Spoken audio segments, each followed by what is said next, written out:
In this video, I'm going to show you how you can easily turn off YouTube search history.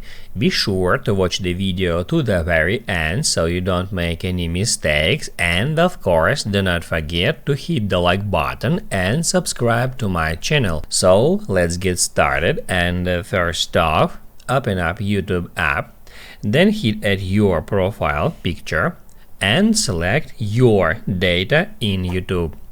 If you do it first time, it may ask you to enter your email and password to log into Google settings, and once you did that, you will be able to scroll down until you find YouTube search history.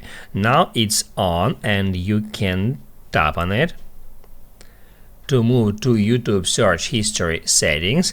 Then you can scroll down, and that's where you can easily turn off saving of YouTube search history. You can just tap at turn off and then just scroll down until pause button becomes active. Then you can just tap on it, and that's it. You can tap at got it. As you can see, YouTube search history is now turned off until you turn it on manually. Also in here you can tap at auto delete instead of turning it off.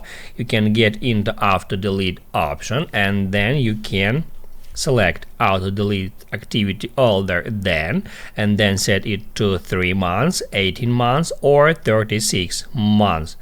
Also from here you can get into manage history to see your current search and watch history on YouTube, and from here you can remove any search request just like that, or any watched videos. Also, you can bulk delete search and watch history. Just hit where it says delete, and then you will be able to select delete today, delete custom range, or delete all time. So I'll hit at delete today, and that removes all today's search and watch history in one click. Now you can write down in the comments below if you have any questions about the tutorial. Hit the like button if you liked that video, and see you in the next one.